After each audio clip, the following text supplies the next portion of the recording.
महान का परिचायक देश। भारत धार्मिक विभिन्नताओं वाला देश और भारत एक महान कृषि प्रधान देश। भारत जितना महान है, इसकी महानता बनाए रखना भी उतना ही महत्वपूर्ण है और इन सभी उद्देश्यों को यथार्थ रूप देने में अपनी महत्वपूर्ण भूमिका निभाई डॉक्टर भीमराव अंबेडकर साहब ने, जो आगे बाबा साहब के नाम से लोकप्रिय हुए। 14 अप्रैल 1891 को बाबा साहब का जन्म हुआ और शीघ्र ही उनकी 125वीं जयंती आने वाली है। तो चलिए इस महान व्यक्तित्व के बारे में बातचीत करने के लिए आज हमारे इस खास कार्यक्रम में कुछ खास मेहमान हैं। श्री BL बैरवा जी। बैरवा जी, आपका बहुत बहुत स्वागत है और आप राष्ट्रीय अध्यक्ष हैं all India SC/ST railway employees association के। आपका बहुत बहुत स्वागत है बैरवा जी। आप हैं श्री अनिल गोठवाल जी, जो रिटायर्ड एडिशनल SP होने के साथ साथ मेमोरियल वेलफेयर सोसाइटी में महासचिव हैं। गोठवाल जी, आपका भी बहुत बहुत स्वागत है हमारे इस खास कार्यक्रम में। आपसे कार्यक्रम की शुरुआत करूंगी गोठवाल जी कि डॉक्टर भीमराव अंबेडकर साहब हमारे पहले विधि मंत्री के रूप में नियुक्त हुए, साथ ही हमारी संविधान निर्मात्री सभा के अध्यक्ष रहे। संविधान के निर्माण में बाबा साहब के योगदान के बारे में हमें बताइए। संविधान के निर्माण के बारे में बाबा साहब का योगदान जी, जो एक एज चेयरमैन के रूप में रहा, उन्होंने पूरे भारत के निर्माण के लिए उनका एक दृष्टिकोण रहा है कि प्रजातंत्र बने तो प्रजातंत्र समानता वाला बने। वो अलग अलग विभिन्न देशों में गए, इंग्लैंड गए, अमेरिका गए, रशिया गए और इवन मुस्लिम्स कंट्री के देशों के संविधान के अंदर भी अपनी पूरी सभा को लेके वहां गए, वहां जाके अध्ययन किया, उन्होंने मनन किया। उसके पश्चात एक उन्होंने ये गोल दिया कि मैं भारत के संविधान को लिखित भी बनाऊं, मौखिक भी बनाऊं, परंपरा वाला भी बनाऊं और उसके साथ साथ उन्होंने ये कहा कि ऐसा लचीला भी हो, इतना कठोर भी नहीं हो, कठोर भी नहीं हो और लचीला भी हो। तो उन्होंने कुछ पार्ट, कुछ इंग्लैंड से लिया, कुछ अमेरिका से लिया, कुछ रशिया से लिया, कुछ मुस्लिम कंट्रीज से लिया और एक इसके संविधान को निर्माण के अंदर बहुत बड़ा योगदान दिया। और आज दुनिया का सबसे बड़ा प्रजातांत्रिक देश कोई है तो वो भारत देश है और भारत देश के निर्माण के लिए उन्होंने अथाह प्रयास किए। और जब ये निर्माण हुआ तो इन्होंने प्रजातंत्र में ये जरूर कहा कि राजनीतिक जो पॉलिटिकल सोच है, उनकी दृष्टि थी जब तक कि समाज में समानता नहीं होगी ये सारी बातें बेमानी है। और उन्होंने ये कहा था कि चाहे कितना भी बढ़िया संविधान हो जाए, अगर उसको मानने वाले लोग और उसकी पालना करने वाले लोग अच्छे नहीं होंगे तो संविधान उससे भी बढ़िया ला के रख दिया जाए तो भी संविधान अच्छा नहीं कहलाएगा। ये उनका एक बहुत बड़ा सोच, योगदान और ये रहा। जी बिल्कुल, सामाजिक परिप्रेक्ष्य को देखते हुए हम कहें कि उन्होंने सभी तरह से प्रोविजंस लेकर एक हमारा संविधान तैयार किया। बैरवा जी, मैं आपसे पूछना चाहूंगी कि हमारे बाबा साहब शिक्षा के क्षेत्र में योगदान को देखकर हमेशा महत्व की बात करते थे, तो क्या आज हमारी शिक्षा की जो प्रणाली है, जो हमारा एजुकेशनल सिस्टम है, वो बाबा साहब की सोच के कितना अनुरूप है, इसके बारे में कुछ बताएं। बाबा साहब डॉक्टर भीमराव अंबेडकर जिस समय पैदा हुए थे उस समय हमारे देश के अंदर सबको शिक्षा ग्रहण करने का अधिकार नहीं था और इतनी सुविधाएं भी नहीं थी और मुख्यतः उसमें दलित समाज के लोग हैं, उनको स्कूल में बैठने नहीं दिया जाता था और उच्च शिक्षा के अवसर उनके लिए सीमित थे। लेकिन ऐसी परिस्थिति में बाबा साहब डॉक्टर भीमराव अंबेडकर ने उच्च शिक्षा अध्ययन किया और अनेकों प्रताड़नाएं झेलते हुए भी उन्होंने देश और विदेश के अंदर जितनी शिक्षा ग्रहण की वो उस समय नहीं, आज भी किसी भी व्यक्ति के द्वारा इतनी डिग्रियां, इतनी उच्च शिक्षा प्राप्त नहीं की है। तो बाबा साहब डॉक्टर भीमराव अंबेडकर का ये सपना था कि जो विकट परिस्थितियों में उन्होंने संघर्ष करके और जो शिक्षा अध्ययन की, उसके परिणाम स्वरूप वो समाज का मार्गदर्शन कर पाए। उसके परिणाम स्वरूप उन्होंने भारतीय संविधान की रचना की। उसके परिणाम स्वरूप वो जो दलित और वंचित समाज है उसको न्याय दिलाने में वो सक्षम हो पाए। तो वो ये चाहते थे कि इस भारत के अंदर शिक्षा का विकास हो और हर आदमी को शिक्षा ग्रहण करने का अवसर मिले और उनको आगे बढ़ने का मौका मिले। इसलिए उन्होंने जो अपने 3 नारे दिए थे, उनमें सबसे महत्वपूर्ण नारा था शिक्षित बनो, और दूसरा था संगठित रहो, और तीसरा नारा था संघर्ष करो।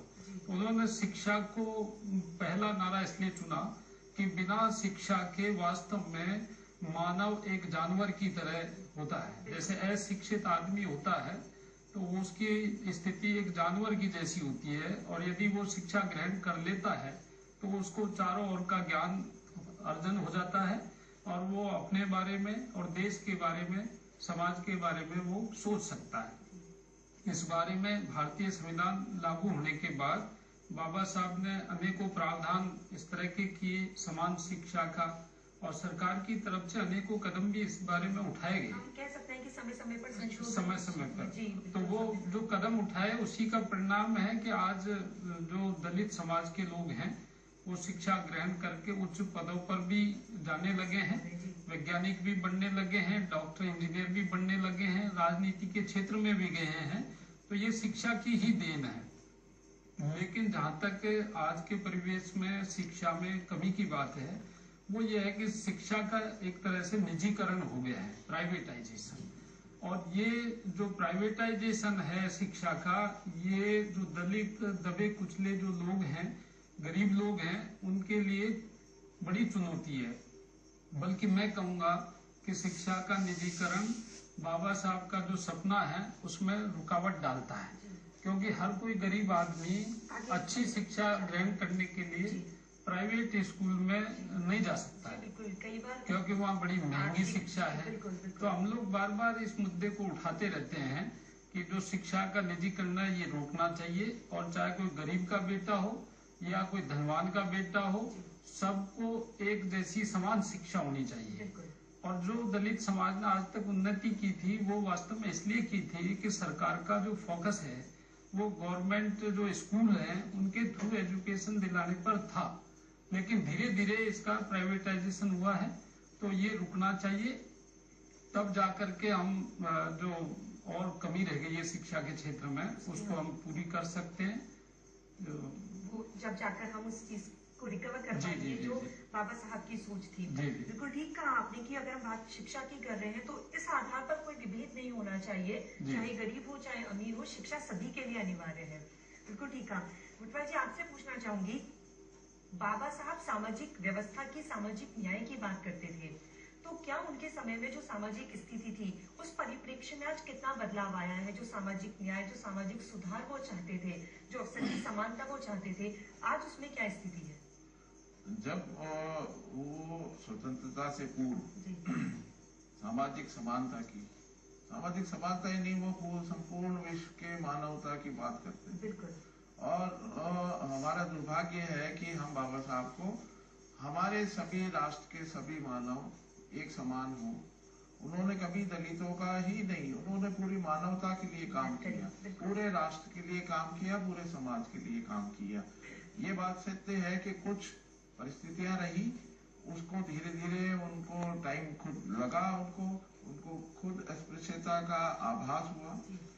इवन कोलंबिया विश्वविद्यालय से जब पढ़कर आए तो उनको टांगे की सवारी के अंदर भी उसको नहीं बिठाया गया, मालूम हुआ तो उन्होंने उतार दिया। ऐसी स्थिति के अंदर तो वो रहे थे। लेकिन जब भारत के देश के सभी लोगों ने सोच के उनको संविधान निर्माता बनाया, तो उन्होंने इससे पूर्व भी, आजादी से पूर्व भी समय समय पर साइमन कमीशन हो, गोलमेज हो, चाहे इंग्लैंड में जाके कोई सभा उन्होंने अंग्रेजों के सामने की थी, उनमें इस असमानता को दूर करने के लिए काफी प्रयास किए। और वो इस हद तक, जो आप पूछ रहे हैं कि किस हद तक सफल हुए, वो हम ये मानते हैं कि एक समानता का जो अधिकार दिया, वो पूरे राष्ट्र के सभी व्यक्ति को समानता का अधिकार, स्वतंत्रता का अधिकार, ये संविधान के अंदर जो दिया गया है, इसी से हमारी कुछ जागृति आई है। हाँ, अभी भी कुछ समाज के लोगों में संकीर्णता या एक धर्म विशेष के लोगों में इस प्रकार की भावना है, जिसको दूर करने की आज भी आवश्यकता है। पर हम कह सकते हैं कि हमारा संविधान जहाँ प्रत्यक्ष रूप से ये कहता है कि विधि की दृष्टि में सब समान है, तो बाबा साहब ने एक अच्छी सोच के साथ शायद इन प्रावधानों को उसमें स्थान दिया ताकि आगे जाकर हम सब इस तरह की समस्याओं से हमें सामना ना करना पड़े। बहवा जी, अभी हमने गोटवाल जी ने अस्पृश्यता की बात करी। आप बताएं कि बाबा साहब दलितों के मसीहा कहे जाते हैं, तो उन्होंने इस छुआछूत की समस्या से बचने के लिए या इस समस्या से बाहर निकलने के लिए कौन से प्रयास किए? बाबा साहब डॉक्टर भीमराव अम्बेडकर ने जब वो शिक्षा ग्रहण कर रहे थे उस समय ही इस बात को महसूस किया था, क्योंकि उनके खुद के साथ ऐसा हुआ था कि जब वो स्कूल में पढ़ने जाते थे तो उनको अलग से बैठाया जाता था और इवन उनको उनकी छाया भी कहीं पड़ जाती थी तो उनके साथ दुर्व्यवहार होता था। उनका बैग के जैसे हाथ लग गया तो उसके साथ भी दुर्व्यवहार होता था। पानी पीने की अलग व्यवस्था थी, दलित समाज के जो छात्र हैं उनको और सवर्ण समाज के छात्र हैं वो एक साथ एक जगह पानी नहीं पी सकते थे। तो ये इस तरह के माहौल के अंदर उन्होंने अपना जीवन शुरू किया और फिर एक एक चीज को, ये जो छुआछूत की बीमारी है इसका समूल नाश करने के लिए उन्होंने संघर्ष किया। जैसे एक तालाब के अंदर जिसमें जानवर पानी पीते थे उसमें दलित समाज के लोगों को पानी नहीं पीने दिया जाता था। उन्होंने उसके खिलाफ लोगों को एकजुट करके संघर्ष किया और खुद जा करके उसमें पानी पिया और वहाँ लोगों का मनोबल भी बढ़ा और देश और समाज के लोगों को एक दिशा दी कि जब जानवर पानी पी सकता है तो एक आदमी क्यों नहीं पी सकता। तो ये सारे ऐसे उदाहरण हैं जो बाबा साहब ने छुआछूत को जड़ से समाप्त करने के लिए संघर्ष किया। मैं यहाँ एक बात और कहना चाहता हूँ कि वैसे तो ये जो छुआछूत का जो बीमारी थी इसके खिलाफ हमारे गांधी जी ने भी संघर्ष किया था और उन्होंने भी छुआछूत के खिलाफ आंदोलन चलाया, लेकिन बाबा साहब और गांधी जी में एक अंतर था। बाबा साहब ने खुद उसको झेला और गांधी जी ने सिर्फ उसको देखा, पढ़ा, सुना। तो जो आदमी खुद झेलता है उसकी सोच उसके बारे में ज्यादा गहराई तक होती है और वो उसका महत्व जानता है कि इस बीमारी से कितना समाज को नुकसान हो रहा है। और मैं ये कहना चाहूंगा कि ये संघर्ष के बाद जो बाबा साहब ने संविधान का निर्माण किया तो उसमें जितने भी प्रावधान रखे उनमें सबसे महत्वपूर्ण, चाहे समानता की बात हो, चाहे जो आर्थिक, सामाजिक, राजनीतिक रूप से समानता की बात हो या बोलने का अधिकार हो या पढ़ने का अधिकार हो, इनमें कहीं न कहीं जो छुआछूत की बीमारी है उसको समाप्त करने का एक प्रयास है। क्योंकि जब संवैधानिक ढंग से ऐसे प्रावधान हो गए तो छुआछूत की बीमारी कहीं काफी हद तक दूर हुई। हालांकि आज भी समाज के अंदर जो छुआछूत है वो पहले की तरह नहीं है कि उसको आदमी को छूने से समस्या पैदा होती हो, ऐसा नहीं है। साथ बैठ के खाना खाते हैं, साथ रहते हैं और बात करते हैं, ऑफिस में भी काम करते हैं, लेकिन एक मन के अंदर अभी भी ये बीमारी है, संकीर्णता है। और यही कारण है कि रोज हमारे सामने ऐसे उदाहरण आते हैं कि दलित समाज के आदमी के साथ में ये हो गया, उसको घोड़ी पे नहीं चढ़ने दिया, मतलब उसको टॉलरेट अभी नहीं कर पा रहे। तो ये जो अधूरा काम अभी बचा है इसको बाबा साहब के द्वारा बताए मार्ग पर चलकर हमको दूर करना चाहिए और इस बीमारी को पूर्णतः समाप्त हमको करना चाहिए। जी बिल्कुल बिल्कुल, हम सब ईश्वर की देन है, हम सब प्रतियां हैं, तो हम इस तरह का विभेद अगर हम हमारे साथ वालों के साथ हम ना करें यही ज्यादा बेहतर और अच्छी बात रहेगी। गुटवाल जी, आपसे पूछना चाहूंगी कि हमारे बाबा साहब अर्थशास्त्र में डॉक्टरेट की उपाधि लेकर आए थे। उन्होंने हमेशा से सरकार को ये कहा कि औद्योगिकीकरण के ऊपर काम करें, खाद्य सुरक्षा के ऊपर भी ध्यान दें। तो क्या जो एक अच्छे समाज का स्तर, जो एक अच्छी व्यवस्था का स्तर वो चाहते थे, आज के परिप्रेक्ष्य में उसके बारे में भी हमें बताएं कि क्या औद्योगिकीकरण के लिए, खाद्य सुरक्षा के लिए आज हम कहाँ तक सफल हो पाए हैं? मैं आपको ये बताना चाहता हूँ कि बाबा साहब जब 36 के अंदर कोलंबिया विश्वविद्यालय से अर्थशास्त्र की उपाधि लाए थे, उस समय की जो गवर्निंग काउंसिल थी ब्रिटिश सरकार की, उसके वो प्रभारी बनाए गए। स्पेशली उनको श्रम नियोजन, आर्थिक रूप से, आर्थिक दृष्टि से भी उनको इस कार्य को सौंपा गया। उन्होंने अपने चिंतन और अपना जो उस समय से प्रकट किया आजादी से पूर्व से, उसमें मानसिकता ये रही उनकी कि शिक्षा समान हो, शिक्षा फ्री हो।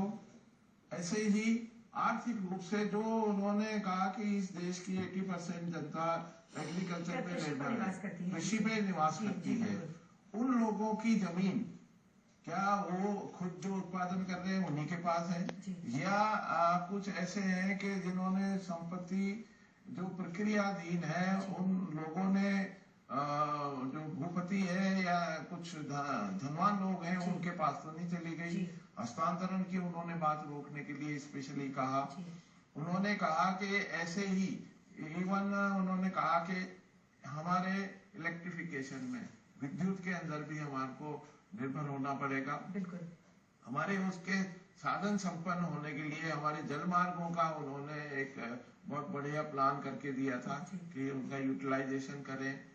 हम उस हद तक पहुंचने के लिए उन्होंने आर्थिक रूप से जो आपने बताया कि आर्थिक रूप से किस प्रकार हम आगे बढ़ सकते हैं। भारत एक सुदृढ़ आर्थिक दृष्टि से भी तो उन्होंने जो एग्रीकल्चर का लिया था कि अर्थ में हम निर्भर हों, अपने पैरों पे खड़ा हों, इस प्रकार की सोच जो है उन्होंने उस समय से दी।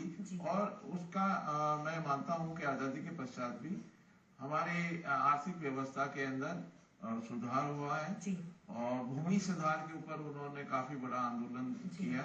एवं श्रम विभाजन की बहुत बढ़िया डेफिनेशन दी कि श्रम और विभाजन, श्रम विभाजन एक इतना बड़ा उत्पादक है जो औद्योगिकरण और इन सब के लिए वो आवश्यक है। उन्होंने कहा कि श्रम और श्रमिक इसमें अंतर होना चाहिए। श्रमिक के तौर के ऊपर उनको संगठित, उन्होंने तो इतना तक कहा कि जिस समाज के अंदर, जिस राज्य में श्रम संगठनों को उनकी प्रायोरिटी को अगर उनको पीछे धकेला जाता है या उनकी नहीं सुनी जाती है तो वो राज्य भी एक बार इसी प्रकार से हो जाएगा जैसे श्रम का और श्रमिक का हालात हो जाता है। जी बिल्कुल, बिल्कुल ठीक बात है कि हमारा देश ऐसा है जहाँ एक कृषि प्रधान देश है, कृषि पर हम सब निर्भर हैं, हर व्यक्ति को जरूरत है। तो ऐसे में खाद्य सुरक्षा को, औद्योगिकीकरण को, कृषि को आगे लाने की बात उन्होंने इतने समय पहले से ही सोच डाली, जो उनकी एक बहुत बड़ी सोच हम कह सकते हैं।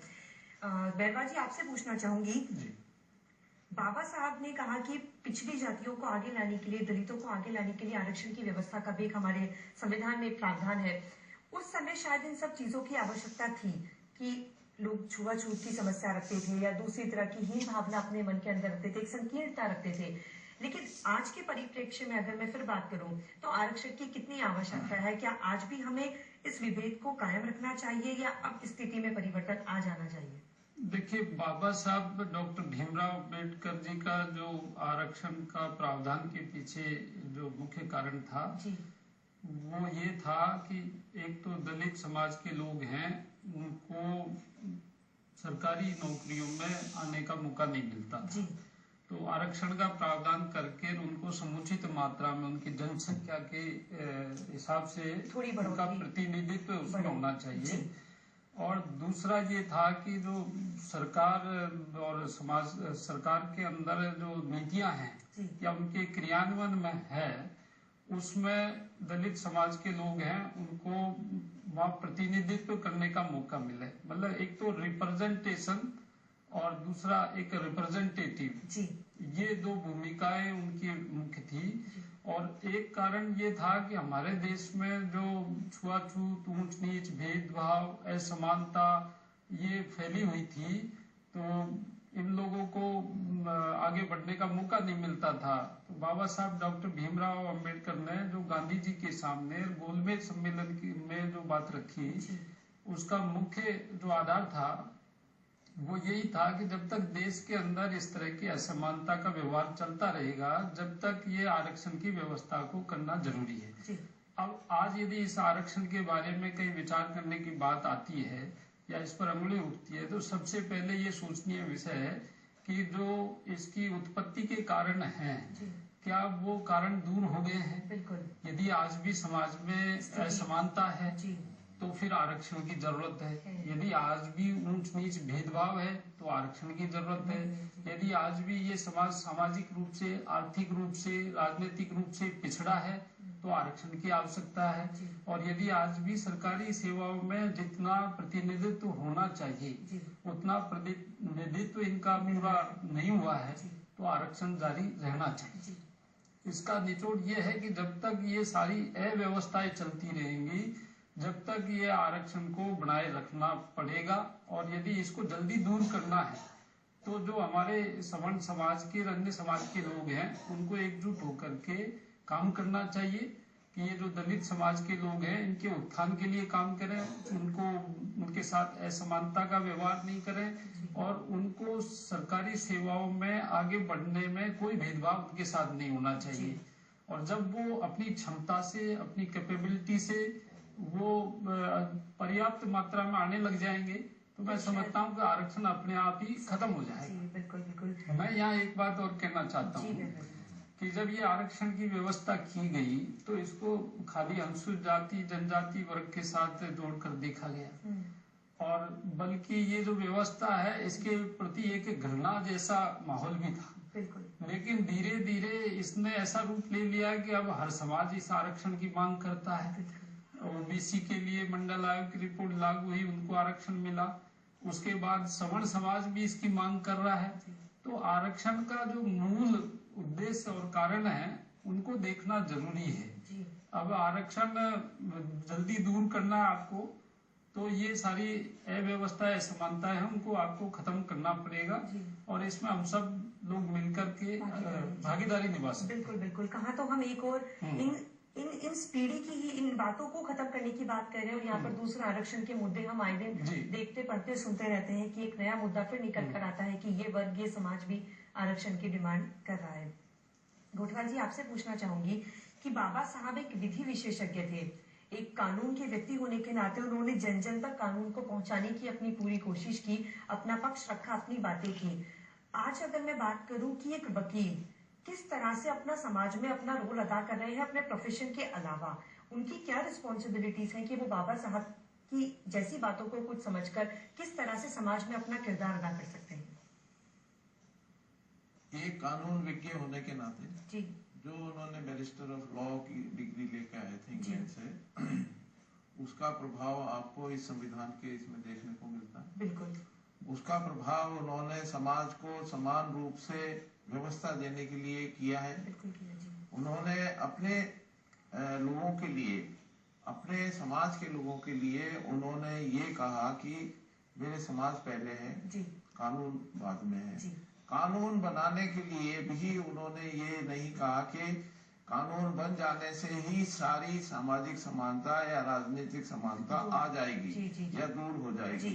उन्होंने कहा कि ये एक बड़ा सोच है, इसको समग्र रूप से लेके सिर्फ कानून या संविधान के अंदर ही संशोधन किए जाने से या उसमें व्यवस्था बनाए रखने से ये हमारी जो राजनीतिक स्थिरता है ये नहीं बनी रह सकती है। उन्होंने कानून को ये जरूर बनाने की कोशिश की है, लेकिन उनके जो मानने वाले हैं वो जब तक इस प्रकार की सोच के नहीं होंगे कि वो कानून से भी ज्यादा जो रूढ़ियां हमारी बनी है, जो हमारी प्रथा बनी है, उनके लिए वो काम करें। और उन्होंने कभी भी ऐसा कोई कानून के उसके विपरीत जाके कोई भी काम नहीं किया। उन्होंने कानून को फॉलो किया, उन्होंने स्वतंत्रता से पूर्व भी फॉलो किया, उसके पश्चात भी फॉलो किया। तो कहीं ना कहीं हम कह सकते हैं कि आज का वकील, आज के जो इस तरह के जो विधि से संबंधित लोग हैं वो भी इन बातों का अनुसरण करके आगे आए और उनकी बातों को समझें और उसका अनुसरण करें। तो बिल्कुल ठीक है। बैरवा जी, चलते चलते हमारे दर्शकों के लिए आप क्या संदेश देना चाहेंगे? मैं इस क्योंकि 125वां जयंती समारोह बाबा साहब का ये मनाया जा रहा है इस वर्ष और हमारे माननीय प्रधानमंत्री नरेंद्र मोदी जी ने ये घोषणा की है। जब से घोषणा किए है तब से पूरे देश में हर समाज का आदमी, हर वर्ग का आदमी इसको बाबा साहब के जयंती समारोह को सेलिब्रेट करने में लगा हुआ है। तो इसका एक मीनिंग होता है, जब कोई बड़ा आदमी उतर के किसी बात को करता है तो समाज में उसको मान्यता मिल जाती है। प्रधानमंत्री जी ने ये जयंती वर्ष मनाने की बात की, उसके बाद 2 दिन का उन्होंने संविधान दिवस जो 26 नवंबर 27 नवंबर को संविधान के प्रियम्बल पर चर्चा की उसके बाद इंग्लैंड में जो बाबा साहब पढ़े वहां पर एक स्मारक बनाया, बॉम्बे के अंदर चैत्य भूमि पर एक स्मारक बनाया, दिल्ली में अंतर्राष्ट्रीय केंद्र बनाया। इससे एक संदेश जा रहा है और जो आम समाज का आम आदमी है वो बाबा साहब को अपना नेता मानने लगा है, अपना मार्गदर्शक मानने लगा है। तो ये एक अच्छी शुरुआत है। मैं इसके लिए सरकार को भी धन्यवाद देता हूँ और समाज को भी आह्वान करता हूँ कि बाबा साहब के जो अच्छे काम है उनको हम उजागर करें और बाकी जो अव्यवस्था फैलाने वाली बातें लोग करते हैं वो समाज में नहीं होनी चाहिए। जी बिल्कुल बिल्कुल बिल्कुल, बहुत बहुत धन्यवाद बैरवा जी, गोठवाल जी, आप हमारे इस कार्यक्रम में आए और डॉक्टर अंबेडकर साहब के बारे में हमें इतनी अच्छी बातें आपने बताई। बिल्कुल ठीक बात है, भारतीय लोकतंत्र में डॉक्टर भीमराव अंबेडकर साहब के योगदान को हम भुला नहीं सकते। उनकी अथक प्रयास, उनकी विचारधारा, देश में परिवर्तन लाने की उनकी प्रबल इच्छा के लिए मैं हर देशवासी की ओर से उन्हें कोटि कोटि नमन करती हूँ। ऐसी महान शख्सियत के लिए या उनकी विचारधाराओं के लिए उनसे हमें शायद यही सीख मिलती है कि कदम बढ़ाओ तो मंजिल तुम्हारी है, वरना जमाना कब किसी का इंतजार करता है। जिसे यकीन है अपनी उड़ान पर दिल से, फलक को ऐसा परिंदा ही पार करता है। और भीमराव अंबेडकर साहब एक ऐसी ही महान शख्सियत रहे। इसी के साथ आज के इस कार्यक्रम को हम यहीं पर विराम देंगे। नमस्कार।